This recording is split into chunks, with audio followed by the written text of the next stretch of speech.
Welcome back to Anitronics. This video is about the examples of nodal and mesh analysis. So totally I have explained 6 examples, that is 3 for each of them. The first one will be a basic circuit solving using both analysis, and the second one will be based on dependent source. That is how to solve a circuit with dependent source using nodal and mesh analysis, and the third one will be super node and super mesh one. So by the end of this video, I hope you all will get a clear idea of both nodal and mesh analysis. Do subscribe and hit the bell icon to be updated with my new videos. Now let's get into the video. Of nodal and mesh analysis.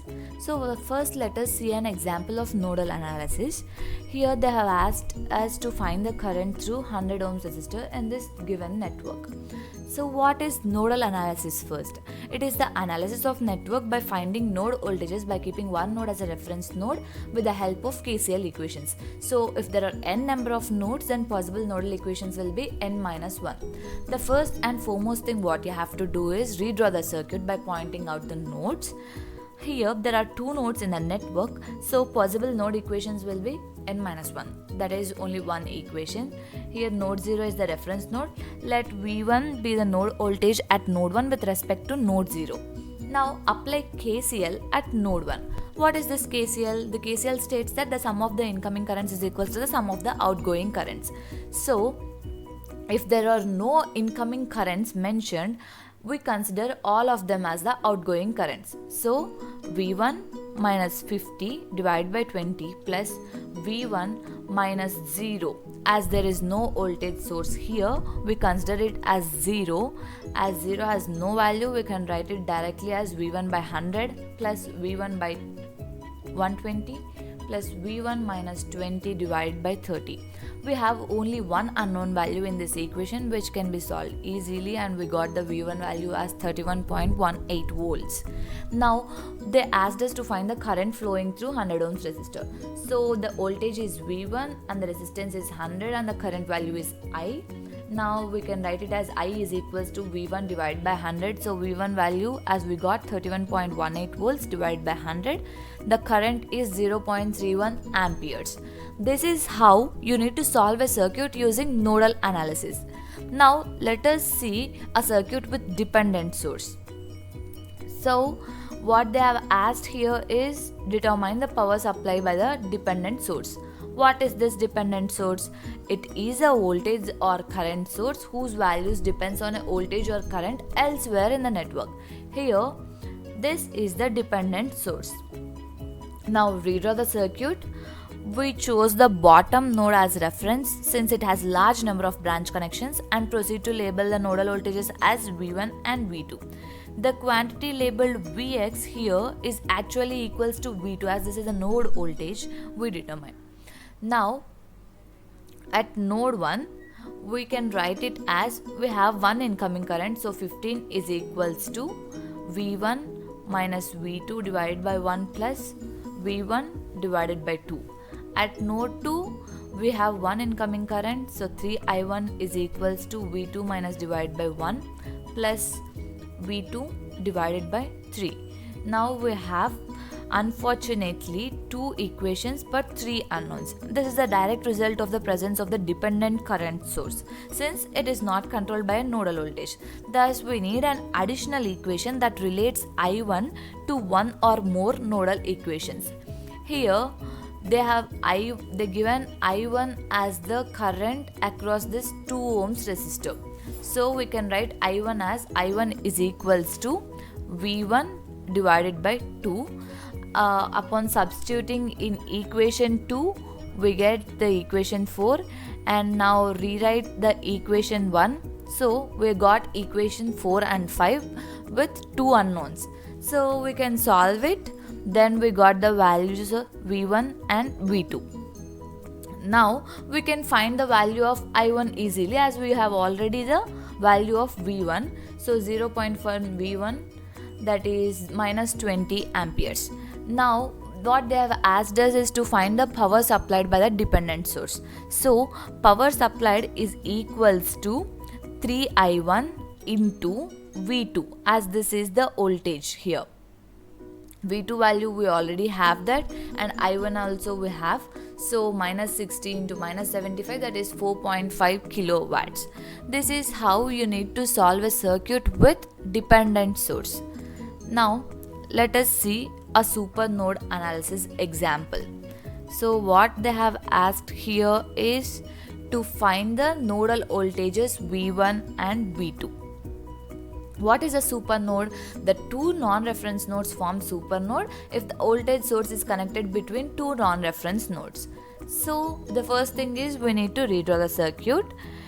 Here 1 volt voltage source is connected between nodes 1 and node 2. So node 1 and node 2 form supernode. So this problem belongs to supernode. And now we have the total number of nodes as 3. 1, 2, 3. But node 0 is selected as reference node and it is assigned to have ground potential. The remaining node 1 and node 2 are considered as non-reference nodes. Here node 1 and node 2 form supernode. Now by applying both KCL and KVL, we need to determine the node voltages. Using KCL at the supernode, while writing the supernode equation, we need to eliminate this voltage source. Remember that. Now 2, as this is the outgoing current, plus V1 minus 0 divided by 1 plus V2 minus 0 divided by 1 plus V2 minus 2 divided by 1 is equals to 0. Just simplify this equation and rewrite it. Now we have two unknowns with one equation. So using KCL to the loop having current I, we can get the other equation as minus V1 minus 1 plus V2 is equals to 0. So rewrite it as V1 minus V2 is equals to 1. Now it is easy to solve these two equations with two unknowns. So upon substituting equation 2 in 1, we get the V2 value as minus 1 by 3 volts. From this we can find the value of V1 by substituting it in equation 1. So now we got both nodal voltages. This is how you need to solve a circuit with supernode using nodal analysis. So let me summarize you this supernode analysis.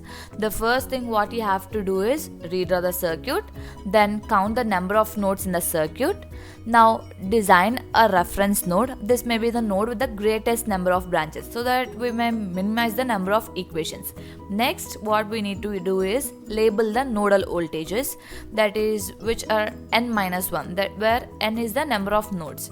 Now form a supernode if the circuit or network contains voltage sources. This job is done by enclosing the source terminal and other circuit element connected between the two terminals with the dotted line enclosure. So this is a supernode. Write a KCL equation for each non-reference node as well as for each supernode which does not contain the reference node. On the first side, add the currents flowing into a supernode or node from the current sources. On the other hand, add the currents leaving the supernode or node through resistors. Take the minus sign in the account while writing KCL equations and solving the circuit. Next, what we have to do is one KCL is needed for each defined supernode, which can be accomplished by simple application of KCL. That is, we can relate the voltage across each voltage source to nodal voltages. Next, if dependent sources appear in the circuit, in this case express any additional unknown values and quantities like currents or voltages other than the nodal voltages in terms of suitable nodal voltages. Here we don't have any dependent source, but if you have any, you do that. Next, arrange and organize the system of equations for easy solving. Then at last, solve the system of equations for the nodal voltages such as V1, V2 or how many you have, so that you can find out the nodal voltages. Then if you have any difficulties to solve the system of equations, then you need to have an other equation. Remember that. Now let us see mesh analysis. So here what they have asked is find the currents across the loops of the network. So for these two loops we need to find the current. What is mesh analysis? First, mesh analysis is a technique used to find the current circulating around a loop or mesh within any closed path of a circuit. Here what you have to do is first redraw the circuit. Now the first step in the mesh current method is to identify loops within the circuit encompassing all components. Here in this problem, the loop formed by B1, R1 and R2 will be the first loop, while the loop formed by B2, R2 and R3 will be the second. The strangest part of the mesh current method is envisioning circulating currents in each of the loops. In fact, this method gets its name from the idea of these currents meshing together between loops like sets of spinning gears. Here, the choice of each current's direction is entirely arbitrary, just as in the branch current method, but the resulting equations are easier to solve if the currents are going the same direction through intersecting components. So I have assumed them, one as the clockwise and the other one as anti-clockwise. Now label the voltage drop polarities. Here the next step is to label all voltage drop polarities across resistors according to the assumed directions of the mesh currents. Remember that the upstream end of the resistor will always be negative and the downstream end of the resistor will always be positive with respect to each other. Since electrons are negatively charged, the battery polarities of course are dictated by their symbol orientations in the diagram. So after labeling all the polarities, using KVL, we can now step around each of these loops, generating equations representative of the component voltage drops and polarities. So for the first loop 1, we can write the equation as 28 minus 4 I1 minus 2 I1 plus I2. So the current for the loop we are presently writing equation should be considered first. So I1 plus I2. Now simplifying it, we can write it as 28 minus 6I1 minus 2I2 is equals to 0. Now for loop 2, we can write it as 2 into I1 plus I2 minus 7 plus 1 into I2 is equals to 0. Now by simplifying this, we get the equation 2. So we have two unknowns with two equations. Now we can easily solve the equations and we get the current values. This is how you need to solve a circuit using mesh analysis. Now let us see an example with dependent source and solve it using the mesh analysis method. So what they have asked here is determine the current I1 in the circuit shown. So I1. What is a dependent source? It is a voltage source or the current source whose values depends on a voltage or current elsewhere in the network, as we also said before. Now redraw the circuit.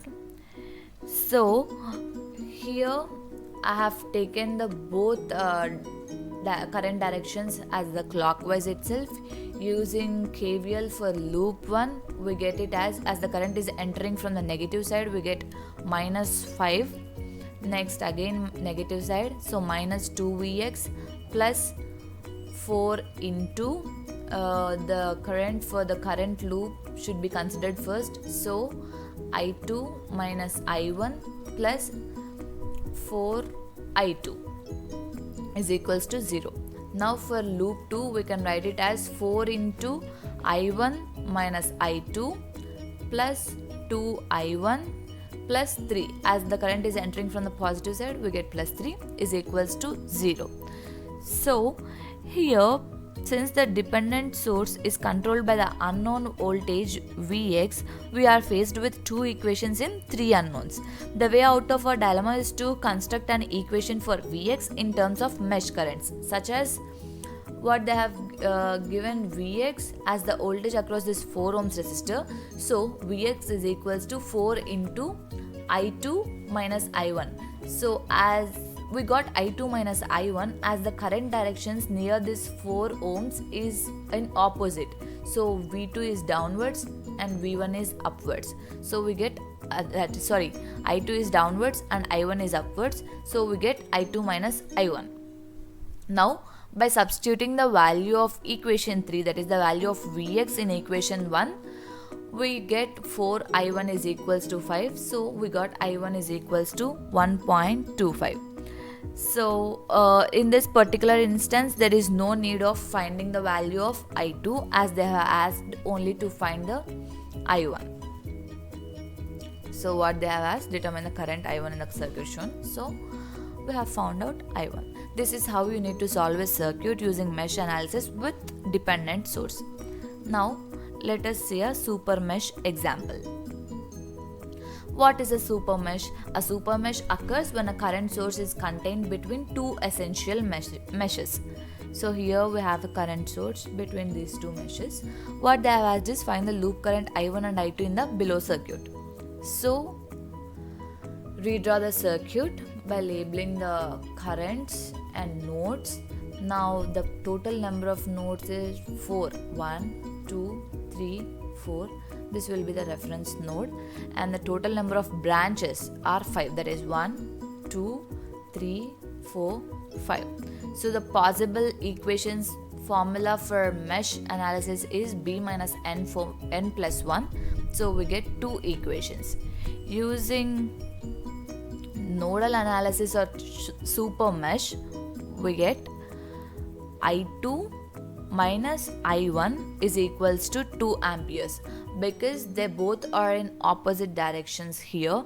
So I2 minus I1 is equals to 2 amperes. Now using KVL, super mesh equation will be minus 10, as the current is entering from this side, minus 10 plus 5 I1 plus, we need to eliminate this current source now, plus 2 I2 plus I2 is equals to 0. So by simplifying this we get the equation 2. So now we have two equations with two unknowns. It is easy to solve. Now we get the I1 value as 0.5 amperes by solving these two equations. Now we can easily get the value of I2. So I2 is 2.5 amperes. This is how you need to solve a super mesh circuit using mesh analysis. So this is all about nodal analysis and mesh analysis. If you have any doubts regarding the topic, then please let me know through the comment section or mail me at anitronics.info@gmail.com. Thank you for watching this video.